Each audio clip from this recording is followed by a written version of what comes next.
Floodwaters continued to rise in the Polish town of Lewin Brzeski, around 60 kilometers south of Wrocław.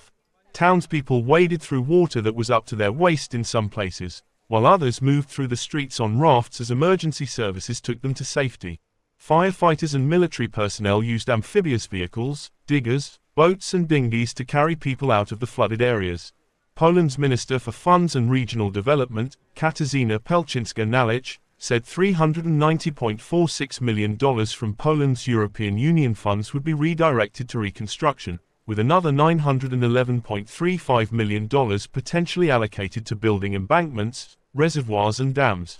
The deluge has left a trail of destruction from Romania to Poland, and while waters were receding in many areas, others were nervously waiting for rivers to burst their banks. The Czech-Polish border areas are among the worst hit since the weekend, as gushing, debris-filled rivers devastated historic towns, collapsing bridges and destroying houses. Polish authorities have filled 80% of a giant reservoir near the Czech border, aimed at cutting water levels and preventing flood peaks from coinciding on the Oder and Nysa rivers, as happened in the disastrous 1997 floods in Wrocław. Townspeople waded through water that was up to their waists in some places, as elsewhere in Central Europe residents counted the cost of floods that have wreaked havoc and killed at least 21 people.